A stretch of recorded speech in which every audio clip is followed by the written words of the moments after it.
Buenas tardes, buenas noches. Dios les bendiga, hermanito. Estudios bíblicos con Evangelio de Juan. Resume nuestro hermano Agustín Afonso, Evangelio de Juan, capítulo 1, verso 6 en adelante. Ok, buenas tardes, hermano, buenos días o buenas noches para los que estamos acá de este lado.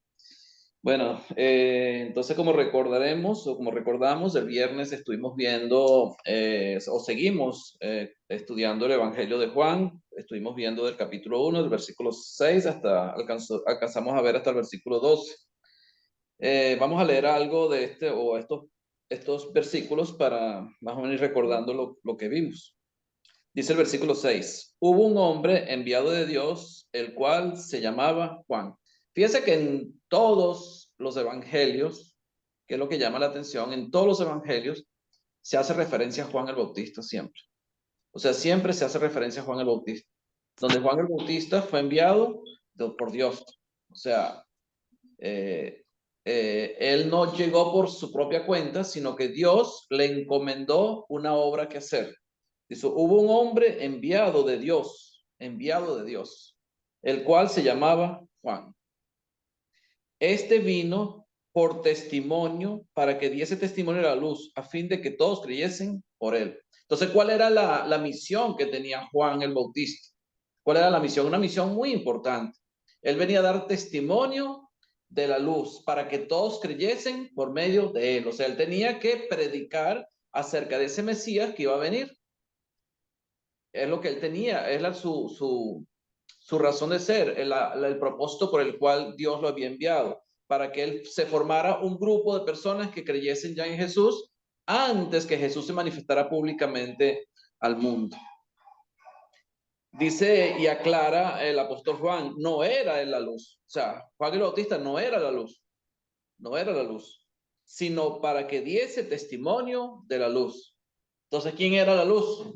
Lo dice el versículo 9. Aquella luz verdadera, porque hay luz que no es verdadera. Puede haber luces que no son verdaderas. La luz verdadera es la que nos ilumina el camino que nos lleva a Dios. Entonces, ¿qué vino a ser Jesús? Mostrarnos y enseñarnos el camino que nos lleva a Dios y que por medio de él nosotros podemos llegar al Padre. Entonces, aquella luz verdadera que alumbra a todo hombre. ¿A quién viene a alumbrar aquella luz? A todo hombre, y se refería a todo hombre en general, en todo el mundo. Sabemos que él viene de la nación de Israel, de la tribu de Judá, pero él venía a alumbrar o venía a alumbrar el camino no solamente al pueblo de Israel, sino que venía a alumbrar el camino a todo hombre, ¿verdad? Venía, aquella luz verdadera que alumbra a todo hombre, venía a este mundo, a este mundo. ¿A dónde venía la luz verdadera? Ese Mesías a este mundo. ¿Con qué propósito? De alumbrar, porque él es la luz verdadera. Él mismo decía, yo soy la luz del mundo. El que me sigue no andará en tinieblas. O sea, si no queremos andar en tinieblas, ¿a quién tenemos que seguir? A Jesús, porque él nos muestra el camino. Dice el versículo 10, en el mundo estaba y el mundo por él fue hecho. Él estaba en el mundo porque esa luz vino y habitó entre nosotros. Vino y vimos, como dice el apóstol Juan, vimos su gloria, ¿verdad? Pero él vino al mundo, ¿verdad? Habitó en el mundo. Y el mundo fue hecho por él. O sea que él vino a lo suyo. ¿Quién es el dueño? Si tú fabricas algo, ¿quién es el dueño de eso que fabricaste? Normalmente es el fabricante es el dueño de lo que fabricó. Por tanto, ¿de quién es el mundo?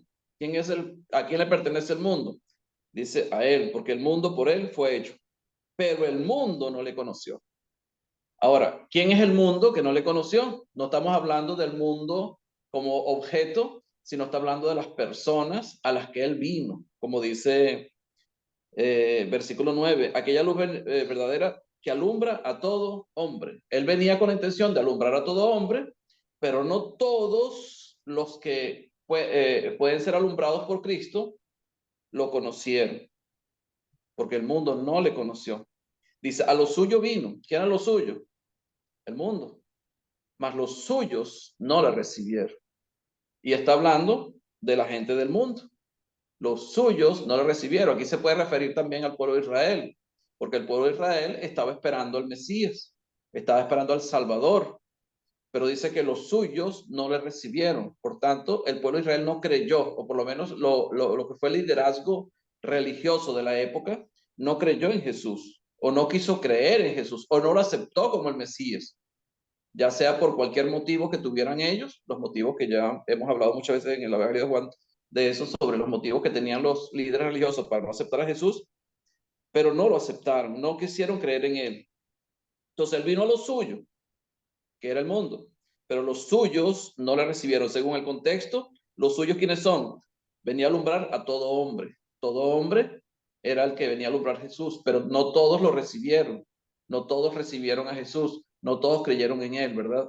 Entonces, no todos lo aceptaron. Entonces, yo creo que aquí se enfoca más hacia más que al pueblo de Israel, sino al mundo. Aunque él primeramente predicó fue en el pueblo de Israel. Y los que no creyeron al principio fueron los del pueblo de Israel. Después vino la predicación por parte de los apóstoles, ya a los gentiles, pero primeramente fue el pueblo de Israel. Entonces, los suyos, que eran los que estaban esperando por él, no lo recibieron. Más a todos los que le recibieron, o sea, si hubo gente que lo recibió, más a todos los que le recibieron, o sea, hubo gente que lo recibió, que lo aceptó y creyó en él, creyó en Jesucristo. A los que creen en su nombre. ¿Quiénes son los que reciben a Jesús? Los que creen en su nombre. Les dio potestad de ser hechos hijos de Dios. Entonces, el Evangelio de Juan se enfoca más en la fe en Jesucristo para poder ser hijo de Dios, para poder ser salvo. Y es el enfoque que le da Juan al Evangelio. Y él muestra a Jesús como Dios, ¿verdad? Y para que la gente crea en ese Jesús, ¿verdad? En ese Mesías que vino al mundo y que murió por todos nosotros para el perdón de nuestros pecados. Entonces, esa fe en Jesús es la que nos puede salvar. Y él termina este Evangelio hablando de que estas cosas se escribieron para que creamos que Jesús es el Cristo. O sea, las cosas se escribieron para que creamos que Jesús es el Cristo y creyendo tengamos vida en su nombre. Así termina, o prácticamente ya casi finalizando el capítulo 20, o finalizando el capítulo 20 en el versículo 30 y 31. Dice el versículo 30 y 31 del Evangelio de Juan, del capítulo 20.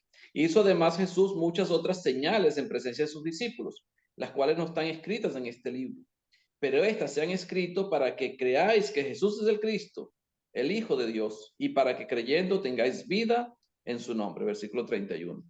Entonces, el propósito del Evangelio de Juan es mostrar a Jesús como el Mesías y mostrar las señales que él hizo para demostrar que era el Mesías y para que la gente creyera en él. Y creyendo en él, podamos tener vida en abundancia, vida en su nombre. Y ese es el propósito, que tengamos vida. A eso vino Jesús, a darnos vida y vida en abundancia. Gracias, hermanito. Se lo dejo todo a usted ahora. Amén, amados hermanos. ¿Alguna pregunta o algún comentario antes de continuar del versículo 13 en adelante? Lo pueden hacer. Hay algo que me llama mucho la atención, que nos va a servir a nosotros a la hora de poder hablar de la veracidad de lo que hizo mi Señor Jesús hace 2000 años y dándole entendimiento a lo que vamos a hacer en esta clase de hablar, si vamos a hablar de Juan el Bautista nuevamente hoy, acerca del testimonio que él está ofreciendo y el que está predicando y anunciando. Y ese testimonio no solamente es lo que estamos viendo acerca de Juan el Bautista, sino que el mismo Padre se involucra. Y yo quiero que veamos esos textos porque son importantes. Evangelio de Juan, capítulo 5:31. El Padre da testimonio de su propio Hijo, así como el apóstol, Juan el Bautista da testimonio de Cristo, el Padre también da testimonio de su propio Hijo. Dice el 31, si yo doy testimonio acerca de mí mismo, mi testimonio no es verdadero, otro es el que da testimonio acerca de mí y sé que el testimonio que da de mí es verdadero. Entonces estamos hablando, mira el 34, pero yo no recibo testimonio de hombre alguno, mas yo digo esto para que vosotros seáis salvos. Ve el 37, también el Padre que me envió ha dado testimonio de mí. Nunca habéis oído su voz ni habéis visto. Juan el Bautista da testimonio del Maestro, pero el mismo Padre da testimonio de su propio Hijo y igualmente lo podemos ver como hablábamos en la clase. En el momento que Jesucristo es bautizado, se escuchó la voz del cielo dando testimonio acerca de que era su hijo, él tenían que oír. En la transfiguración, igualmente, escucharon la voz y sí, en la carta de Pedro también está reflejado como él dice, y nosotros oímos su voz estando en el monte. El mismo Espíritu de Dios y el mismo Jesucristo da testimonio de él mismo. Yo quiero que leamos el 8:14 para que veas que el mismo Jesús da testimonio de sí mismo. El 8:14 dice, y respondió Jesús y le dijo, aunque yo doy testimonio acerca de mí mismo, mi testimonio es verdadero. Mira el verso 18. Yo soy el que doy testimonio de mí mismo y el Padre que me envió da testimonio de mí. Mira el capítulo 3, verso 11, hablando de la conversación que tuvo con Nicodemo. Estamos viendo no tan solo a Juan el Bautista, sino al mismo Jesús y el Padre dando testimonio de él. Capítulo 3, verso 11, dice la palabra, de cierto te digo que lo que sabemos hablamos y lo que hemos visto testificamos y no recibís nuestro testimonio, incluyéndose él mismo y Padre. Y si vemos el capítulo 15, por favor, ve conmigo el 15:26, el Espíritu Santo, sabemos que en Juan 14, en la reunión que tuvo Jesús en ese aposento alto, donde les dijo que los tenía que dejar, pero no los dejaba huérfanos, y en el Juan 14 les explica que ese Espíritu Santo también va a dar testimonio de Jesús. Juan 14:26 dice la palabra, mas el Consolador, el Espíritu Santo, a quien el Padre enviará en mi nombre, Él os enseñará todas las cosas y os recordará todo lo que os he dicho. Y en capítulo 16, verso 14, hablando del Espíritu Santo de Dios, capítulo 16, 14, dice la palabra, Él me glorificará porque tomará de lo mío y los hará saber. Estamos hablando de que su testimonio es verdadero, inclusive para avanzar. Las escrituras dan testimonios de Jesús. Cuando Jesús entró en la sinagoga, que lo vimos en el Evangelio de Juan, tomó el pergamino del libro de Isaías y leyendo la escritura había dicho que se había cumplido en ese mismo día. Las escrituras hablan de él. Las escrituras dan testimonio de Jesús, el Padre da testimonio de Jesús, Jesús mismo da testimonio de él, el Espíritu Santo da testimonio de él. Entonces, y en este momento estamos leyendo y estudiando el Evangelio de Juan y es otro testigo que tú tienes que ver. El mismo apóstol Juan, él va a escribir lo que ha visto, lo que ha oído, lo que él palpó con sus manos, lo que él abrazó. Él está hablando acerca de estas cosas. Versículo 13, empezamos, hermano. Eso era algo importante que quería hablar acerca de los testigos de mi Señor Jesús. El verso 13, vamos a leerlo hasta el verso 18 para entrar en contexto, capítulo 1 de Juan, verso 13 al 18. Por favor, pueden hacer la lectura.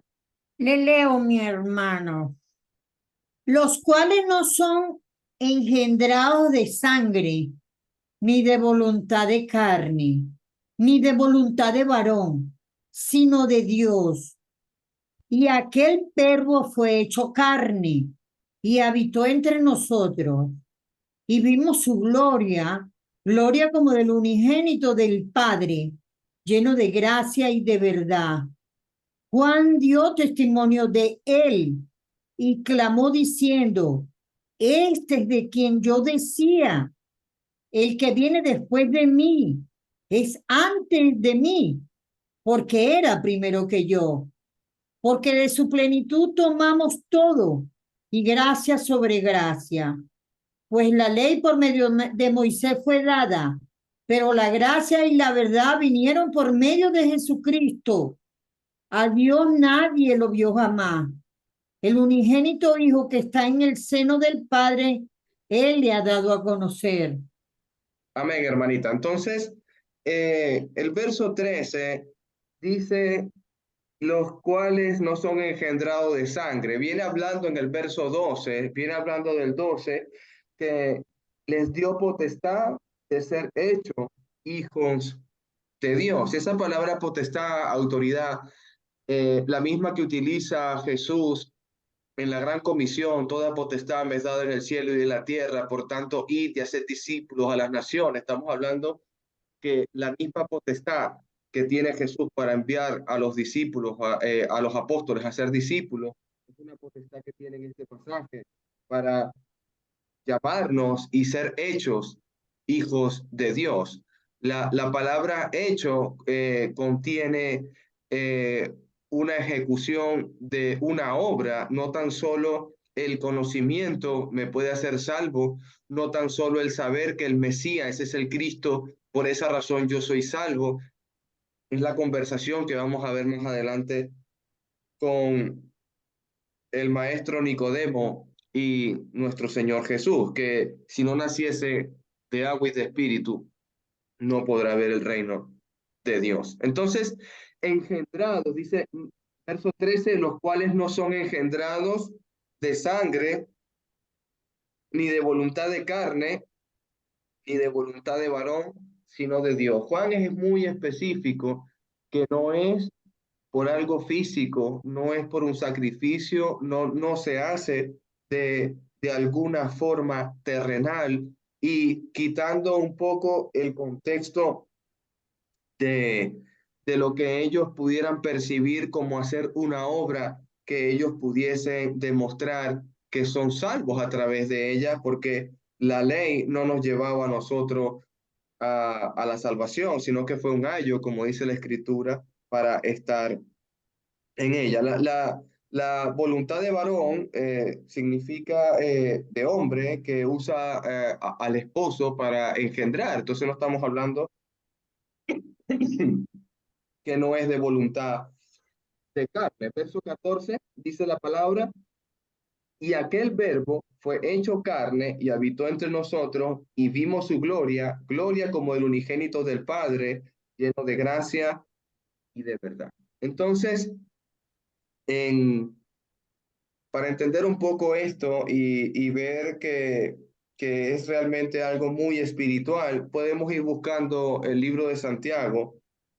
Es para hablar un poco que es realmente es de Dios y solo de Dios y por medio de Dios. Santiago 1:18 y otro que me lea por favor, primera de Pedro 1:23.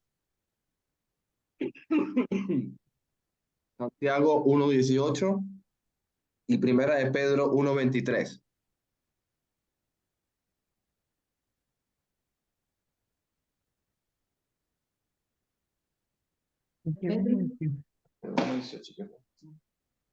Él por su propia voluntad nos hizo nacer de nuevo por medio de la palabra de verdad que nos dio, y de toda la creación nosotros llegamos a ser su valiosa posesión.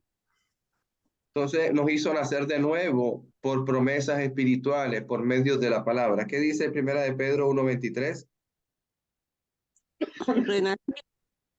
Siendo renacidos, no de simiente corruptible, sino de incorruptible, por la palabra de Dios que vive y permanece para siempre. Cuando tú lees en la escritura lo que leyó mi hermana Inés, que decía por la palabra de Dios, tienes que acordarte que la palabra verbo es logos y logos es la palabra. Entonces, aquellos que somos nacidos por medio de la palabra, la única forma de que tú puedas nacer, la única forma que tú puedas ser llamado hijo de Dios, es que cumplas el plan de salvación, y por eso es que no hay otro nombre dado a los hombres en quien podamos ser salvos, solamente nuestro Señor Jesús. Y de la misma manera es que nosotros como predicadores de la palabra, los que anunciamos las buenas nuevas, decimos que por la autoridad de la gran comisión bautizamos en el nombre del Padre, del Hijo y del Espíritu Santo, porque la palabra nos ordenó eso, porque fue Jesucristo, el Logos, Emmanuel, Dios con nosotros, que nos dijo en la gran comisión cómo ir y hacer discípulos. Entonces, somos renacidos por el Logo, por la palabra de nuestro Dios. Y aquel verbo fue hecho carne. Esa palabra habitó con nosotros. Esa palabra fue hecho carne. Enfatiza esa naturaleza humana, enfatiza que nuestro Señor, yo más o menos estaba pensando de cómo era el hebreo, el pueblo hebreo antiguo, de acercarse a Dios.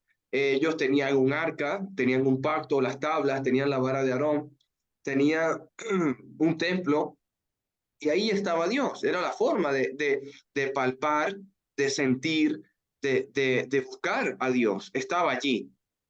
Pero imagínense que ahora nuestro Señor Jesús descendió a esta tierra, el Verbo habitó entre nosotros, el mismísimo Dios. Ahora tú lo puedes tocar sus manos, puedes tocar su costado, puedes recostarte en el pecho de él. Estoy hablando palabras del Evangelio de Juan, y ver su gloria, no la gloria que vieron en el monte Sinaí, no la gloria que ellos pudieron haber visto en una zarza ardiendo. Estamos hablando que la gloria del mismísimo Hijo Jesucristo en la tierra. Esa es la gloria, y por eso es que Él se hizo carne y habitó entre nosotros. Primera de Juan capítulo 1, verso 1, por favor. Primera de Juan 1:1. Me ayudan con la lectura, ando con la garganta un poco afectada. Y si usted me ayuda en la lectura, me hace un gran favor. Primera de Juan, capítulo 1, verso 1, por favor.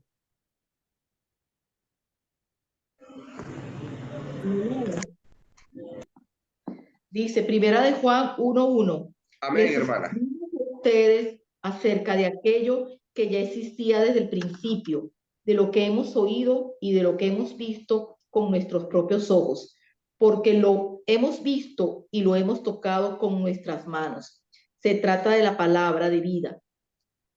Y el 2 Amén, también. hermanita. Amén, hermana. Esa versión de Dios habla hoy, Sí. lo explica claramente. Se trata de la palabra de vida. Se trata de ese hombre que es el Hijo mismísimo de Dios. Y hay palabras que ya resaltan en el texto, como es gracia y verdad. Son dos conceptos que nosotros sé que manejamos, sé que conocemos, y la gracia y la gloria y la verdad están incluidas en el texto.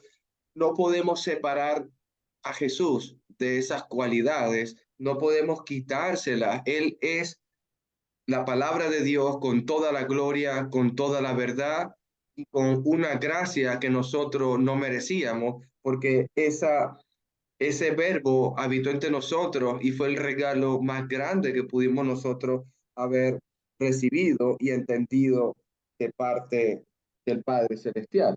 Antes de pasar al verso 15, comentarios, hermanitos. ¿Tienen algún comentario, alguna pregunta? Continuamos.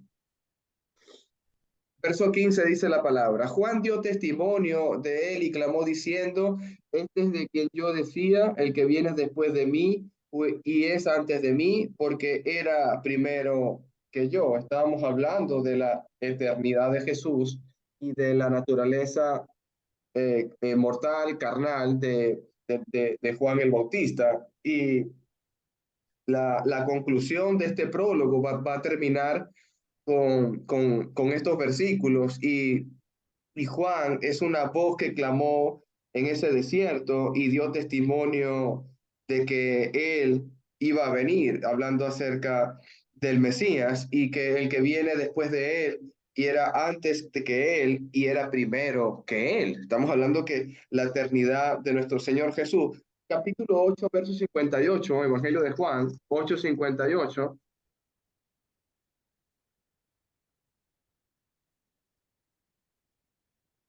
Dice la palabra de Dios, y Jesús les dijo, de cierto os digo, que antes que Abraham fuese, yo soy, para dar a entender lo que está hablando Juan el Bautista, que él era primero que él. Y si lees el 17:5, para comprender lo que está hablando el Bautista, en este pasaje, 17:5, Dice, ahora pues, Padre, glorifícame tú al lado tuyo con aquella gloria que tuve contigo antes que el mundo fuese.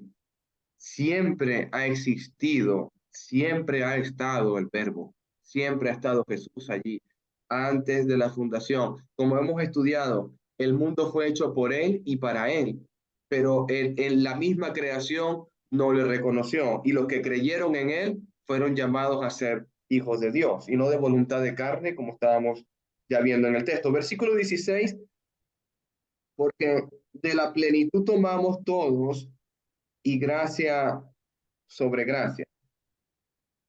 Hay una oración que hacían mis hermanos en la iglesia de la Victoria y era por la providencia divina. Yo sé que mi hermano Agustín se acuerda en el culto de adoración. Orábamos por la providencia divina de Dios. Y es que Dios nunca deja de dar bendición sobre bendición, gracia sobre gracia.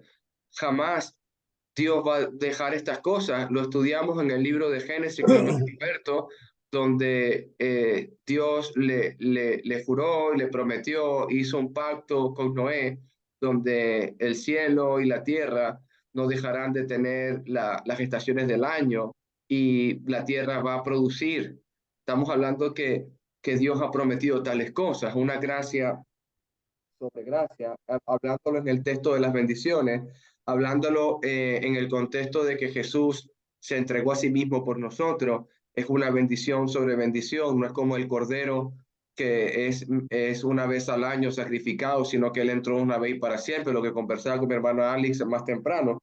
Y esa gracia sobre gracia es claramente, Juan tenía la intención de enfatizar realmente de todo lo que el Hijo es, se nos ha dado una bendición tras otra, no se nos ha negado absolutamente nada. Versículo 17, pues la ley por medio de Moisés fue dada, pero la gracia y la verdad vinieron por medio de Jesucristo.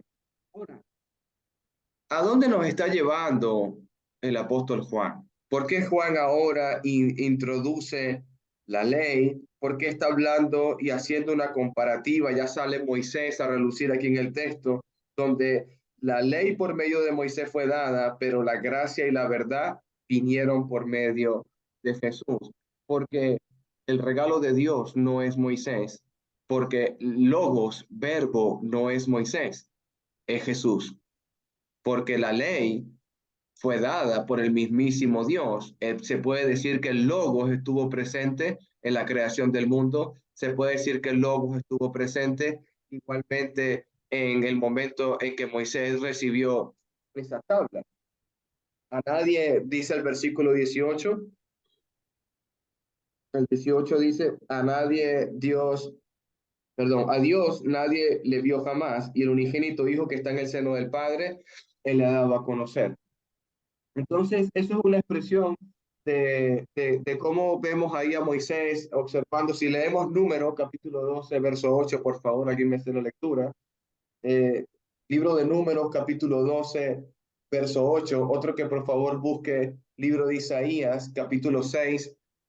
Vamos a leer un poco del párrafo del 1 al 13 para ver de ese momento que a Dios nadie le ha visto.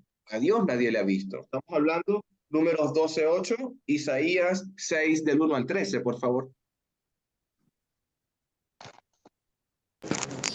Buenas tardes. Números 12, 11. 12, 8. Perdón. Ajá. Cara a cara hablaré con él, y claramente, y no por figuras, y verá la apariencia de Jehová. ¿Por qué, pues, no tuviste temor de hablar contra mi siervo Moisés? El 9 también. Y el libro de Isaías, capítulo 6, del 1 al 13, por favor. Y comentamos. Isaías. Capítulo 6, 1 al 13. Ajá, Isaías 6, del 1 al 13. Ya voy. En el año que murió el rey Usías, vi yo al Señor sentado sobre un trono alto y sublime, y sus faldas llenaban el templo. Por encima de él había serafines, Cada uno tenía 6 alas. Con 2 cubría su rostro, con 2 cubría sus pies y con 2 volaban. Y el uno al otro daban voces diciendo: Santo, santo, santo, Jehová de los ejércitos, toda la tierra está llena de su gloria. Y los quiciales de las puertas se estremecieron con la voz del que clamaba y la casa se llenó de humo. Entonces dije: ¡ay de mí, que soy muerto! Porque siendo hombre inmundo de labios y habitando en medio de pueblo que tiene labios inmundos, han visto mis ojos al Rey, Jehová de los ejércitos. Y voló hacia mí uno de los serafines, teniendo en su mano un carbón encendido, tomado del altar con unas tenazas. Y tocando a él sobre mi boca, dijo: he aquí que esto toco tus labios, y es quitada tu culpa, y limpio tu pecado. Y después oí la voz del Señor que decía: ¿a quién enviaré? ¿Y quién irá por nosotros? Entonces respondí yo: heme aquí, envíame a mí. Y dijo: anda y di a este pueblo: oíd bien y no entendáis, ve por cierto, mas no comprendéis. Engruesa el corazón de este pueblo y agrava sus oídos y ciega sus ojos, para que no vean con sus ojos, ni oigan con sus oídos, ni su corazón entienda, ni se convierta y haya para él sanidad. Y yo le dije: ¿hasta cuándo, Señor? Y respondió él: hasta que las ciudades estén asoladas y sin morador, y no haya hombre en las casas, y la tierra esté hecha un desierto, hasta que Jehová haya echado lejos a los hombres y multiplicado los lugares abandonados en medio de la tierra. Y si quedare aún en ella la 10ª parte, esta volverá a ser destruida. Pero como el roble y la encina ser cortado aún queda el tronco, así será el tronco, la simiente santa. Amén, hermanita. Hay momentos que estamos leyendo números, que estamos leyendo el profeta Isaías, que aquellos que veían la gloria de Dios decían: hombre, muertos sois.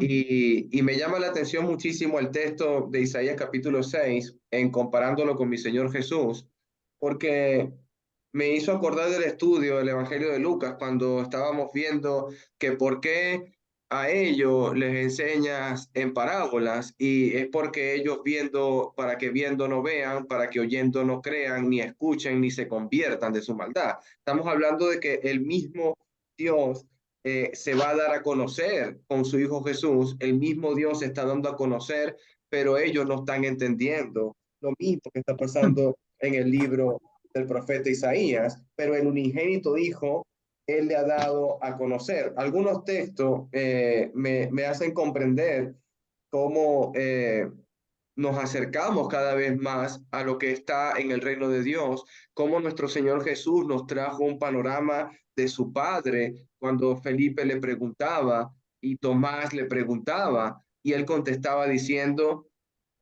Felipe y Tomás, el que dijo Señor mío y Dios mío, porque ahora sí has visto y has creído. Y Felipe, cuando le dice que realmente muéstranos al Padre y nos bastará, y es algo que él insiste, que él es en el Padre y el Padre es en él. A nadie ha visto Dios jamás, pero él le ha dado a conocer.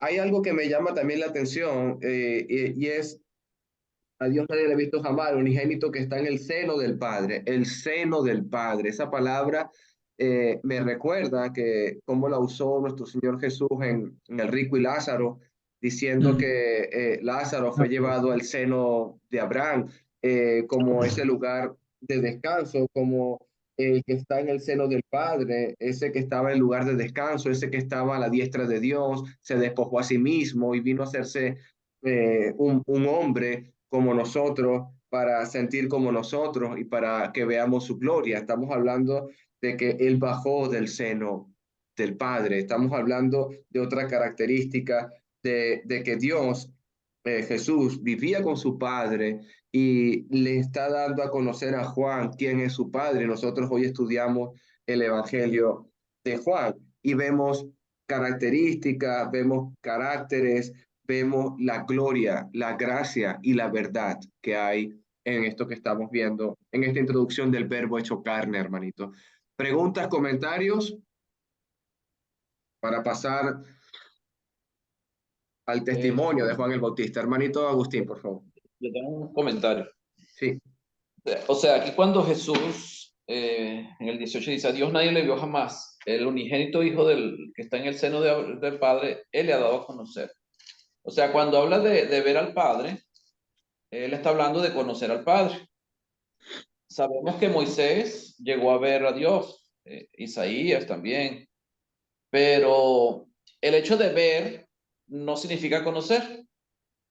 Porque yo puedo ver una persona, yo puedo encontrarme una persona y sé cómo es físicamente, sé cómo es en persona, pero conocerla no la conozco.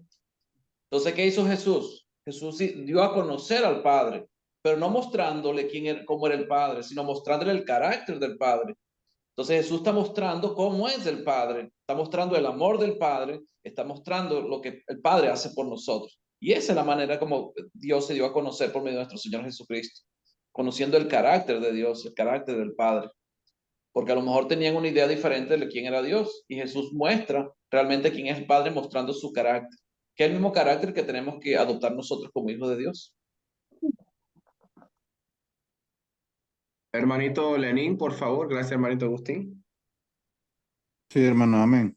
Pues enfatizando, hermanos, en el versículo 18, la manera en cómo yo lo interpreto, hermanos, no sé si está correcta la manera que lo estoy interpretando, cuando dice que nadie le ha visto jamás a Dios, pero el único Dios, que es Dios, está íntimamente ligado al Padre, Él nos ha revelado a Dios. Creo que las facetas de la Escritura donde menciona cuando Moisés se le apareció en una zarza, vemos que Dios no se le apareció como una figura físicamente palpable, sino que siempre o solamente se escuchaba la voz de Dios o a través de la zarza o transfigurado en varias cosas, pero nunca físicamente como una persona. Y que le conocemos a Él por el testimonio de nuestro Señor Jesucristo. Amén, hermanito Lenín. Hermanita Alex, por favor. Sí, ahorita estoy haciendo un trabajo sobre movimientos religiosos y fui a un lugar aquí en Panamá muy conocido, y tiene muchos seguidores, que se llama la Fe Bahá'í. Y hablando con ellos, me di cuenta que estaban pues en el mismo error que había con los gnósticos, con toda esta gente en la iglesia primitiva, pues porque una de las cosas que dudaban de que Jesús es Dios precisamente es por eso, porque es carne, pues. Y toda esa cantidad de teorías que hay con respecto a Jesús, a Jesús como hombre. Y una de las cosas que decía aquí cuando yo hablaba con ellos ellos decían, mira, es que Jesús es tomado como un profeta más, como el profeta que creó este movimiento de la fe baja, y es un lugar aquí, ¿verdad? En un trabajo que estoy haciendo. Entonces, ¿por qué? Porque él es hombre igual que nosotros, porque él fue hombre, él fue un profeta más, un enviado más, una revelación más de todas las revelaciones que se conjugan dentro de todas las religiones, pero él fue alguien, fue justamente un hombre más, pues. Entonces, y eso han muchísimos movimientos que justamente dudan de Jesús como Dios, pues que Jesús es Dios, pero eso es lo más maravilloso para cada uno de nosotros, porque solamente a través, eso perfecto de haber Dios enviado a su Hijo y que a través de él nosotros podamos ver el ejemplo de cómo podemos tener una vida santa, pues ahí es donde está nuestra fe, en que alguien como nosotros, Dios hecho como nosotros, podamos nosotros poder a través de él llegar a ser como Dios mismo. Eso es maravilloso. Entonces le hablaba a esta gente de la fe Bahá'í aquí mientras tuve la oportunidad de hacerles una entrevista a uno de los más viejos Bahá'í ahí de esa fe. Y yo le decía, porque y el fundador de esta fe, ¿dónde están los restos del fundador de esta fe? Entonces dice, no, está en Jerusalén, en Tierra Santa. Y yo les decía, y bueno, yo sé que esta religión cree en Buda, Zoroastro, toda esta cantidad de personajes a quien se les atribuye que son Dios, que son revelaciones de Dios. Yo les dije, sabemos, yo les dije, pero y todos de los que tú hablas cuando son profetas, tienen sus tumbas y sus restos aquí en la tierra. Pero tú crees que Jesucristo resucitó, ¿verdad? Entonces me dijo, sí. Yo le dije, bueno, esa es la gran diferencia que hay entre tu fe y la verdadera.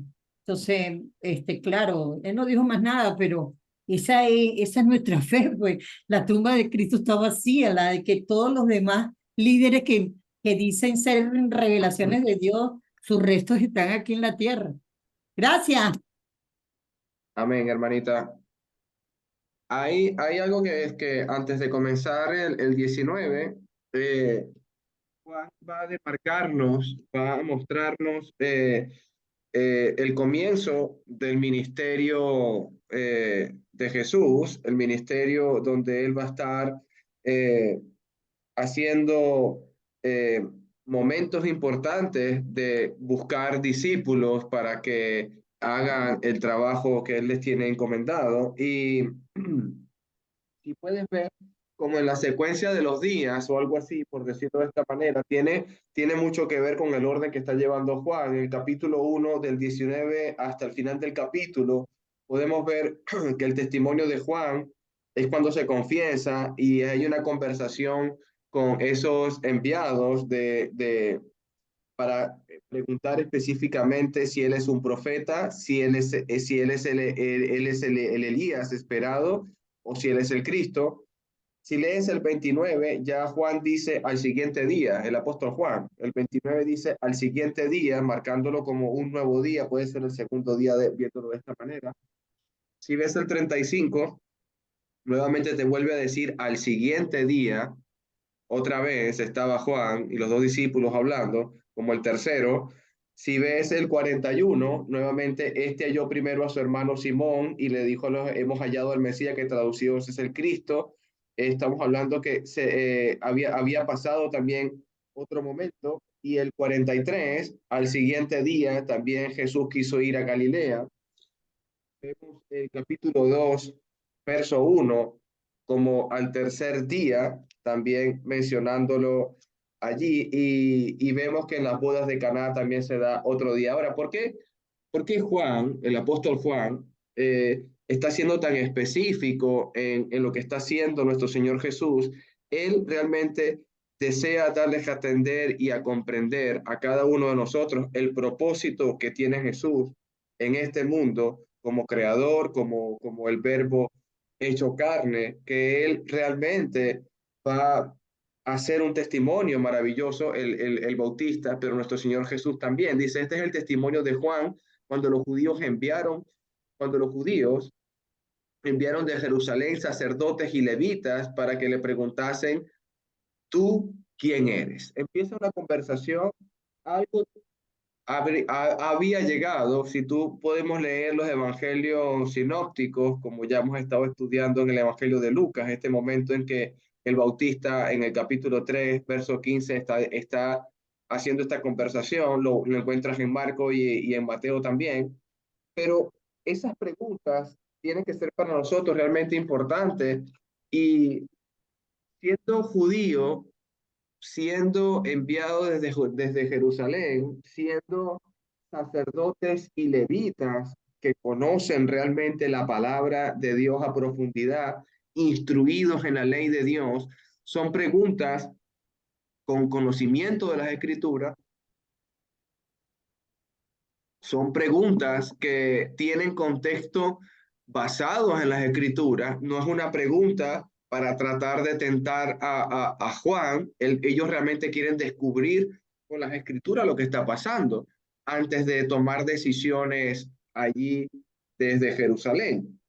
Entonces, sabiendo que el sacerdote y el levita eran los que se encargaban del gobierno de Israel en el caso de la administración de todo lo que tiene que ver con el sacerdocio y con el templo. Estos levitas, ya sabemos la historia, vienen de los hijos de Jacob, y esa tribu era la que recibía el diezmo y no recibió parte en heredad porque ellos eran encargados del sacerdocio. Entonces vinieron a preguntarle a Juan. Entonces, hay la palabra enviado es también utilizada porque igualmente están organizados en Jerusalén para enviar, para mandar, para hacer preguntas, igualmente cuidando lo que era el momento del judaísmo, el momento de cuidar el judaísmo. Esa es la palabra, cuidar el judaísmo. Entonces, igualmente, vemos que nuestro Señor Jesús o aquí Juan nos va a decir que la salvación también viene de los judíos, y eso es totalmente cierto porque de la tribu de Judá proviene el linaje de nuestro Señor Jesús, y efectivamente la salvación viene de ellos. Pero acuérdate lo que estudiamos, que al mundo vino y el mundo no le conoció y no le recibió. Entonces, ¿tú quién eres? Es una pregunta muy específica, y él contesta en el verso 20, confesó y no negó, sino que confesó, yo no soy el Cristo. Primera respuesta, aquí son varias respuestas. Primera respuesta, confesó y no negó, yo soy el Cristo. Ahora, Lucas 3:15, por favor. Vamos ahí al libro de nuestro hermano que nos está dando la clase, Agustín, Lucas 3:15, donde estamos recibiendo la clase. Y como el pueblo estaba en expectativa, preguntándose todos en sus corazones si acaso Juan sería el Cristo, si acaso Juan sería el Cristo. Por eso es que le preguntó y él confesó y no negó. Estamos hablando que es una afirmación realmente importante porque estaba en expectativa, no tan solo los enviados de Jerusalén,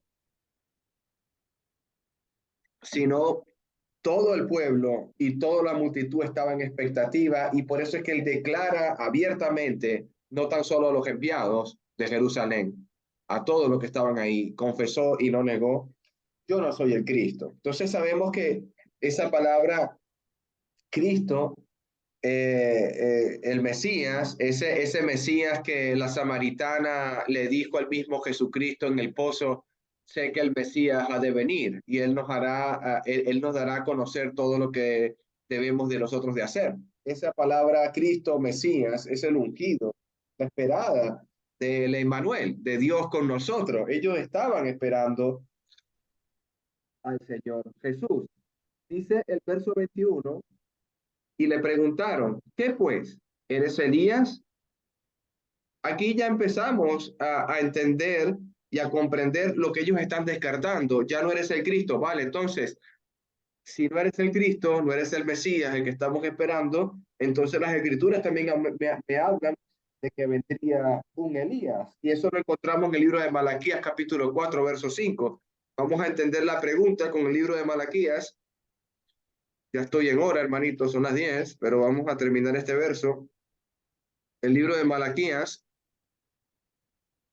Zacarías, Malaquías, capítulo 4, verso 5, dice la palabra de Dios. Y aquí yo envío el profeta Elías antes que venga el día de Jehová grande y terrible. Quiere decir que el judío enviado de Jerusalén, sacerdote o levita, estaba en conocimiento del pergamino del libro de Malaquías y estaba haciendo la pregunta correcta. Entonces tú eres el Elías. ¿Eres el Elías? Entonces, ¿eres el que estamos esperando? Es una expectativa, es una pregunta, es algo que realmente ellos tenían que comprender, y eso fue lo que fue anunciado por el ángel Gabriel. Inclusive lo vimos en Lucas capítulo 1, verso 17, y Jesús también lo testificó de sí mismo. Si quieres vemos el texto, Lucas capítulo 1, verso 17. Lucas 1:17 nos da entendimiento de lo que eres tú, el Elías. 1:17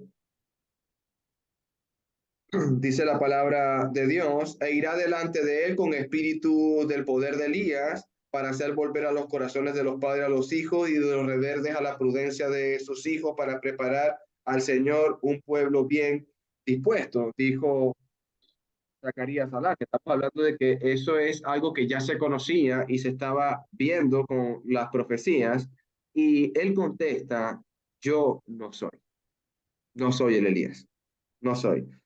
Entonces, eso provoca una tercera pregunta, como la que seguimos leyendo, ¿eres tú Elías? Dijo, no soy. Entonces, ¿eres tú el profeta? ¿A dónde se está yendo? ¿Dónde está pensando el levita, sacerdote judío? Está pensando en Moisés. Y profeta mayor que yo vendrá. Y profeta mayor que yo vendrá. Entonces, quizás ese momento en Deuteronomio, capítulo 18, verso 15, no vayas ahí encuentras ese momento donde Moisés dice que profeta mayor que él vendrá y a él oirán, y a él oirán. ¿Eres tú el profeta entonces? Ese que Moisés había de anunciarnos, ¿eres tú el profeta? Y él le responde, no. Cada vez las respuestas de Juan son más cortas. ¿A usted le parece cómo se comportaría usted cuando le están preguntando cosas que realmente usted no es? ¿Cómo se sentiría usted cuando le quieren dar títulos o argumentos de lo que usted no es?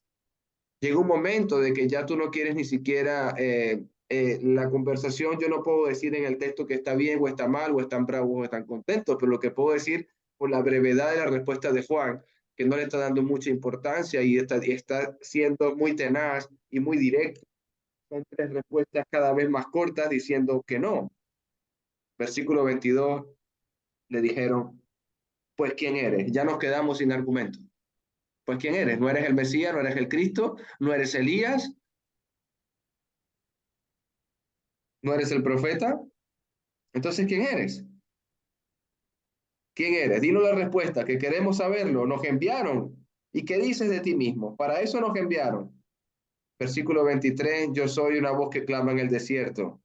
Versículo 23, ¿con qué respondió el Bautista? Con la palabra de Dios. Yo soy una voz de lo que clama en el desierto. Declaración, como lo cita Isaías capítulo 40, y es algo que me llama mucho la atención, como el Bautista se limita, se reprime de él contestar cualquier cosa que esté fuera de la palabra de Dios. Él se sujeta a la palabra de Dios. Él va a responder con la palabra de Dios. Y por eso es que Jesús va a decir de los nacidos de mujer. Es una de las características que vemos por qué Jesús se refiere a Juan el Bautista de esta manera. De los nacidos de mujer no hay profeta mayor que Juan el Bautista. Me enderezó el camino, ese era el trabajo de él. Vino bautizando en agua, ya lo vamos a estudiar en la próxima clase, porque Jesús mismo lo envió a que bautizase en agua. No lo hizo porque él quería. No lo hizo en ningún momento porque él quería bautizar en agua. Entonces, porque la siguiente pregunta que va a venir, que va a quedar para luego, ¿por qué entonces el verso 25? Y le preguntaron y le dijeron, ¿por qué pues bautizas si no eres el Cristo, si no eres Elías y no eres el profeta? ¿Por qué bautizas? Y la respuesta de Jesús, porque él es enviado y va a bautizar en agua. Eso lo vamos a ver. Y hay otras citas del Evangelio de Juan que nos llevan allí. Comentarios, preguntas, ya estoy pasado de tiempo, hermanitos. Comentarios y preguntas.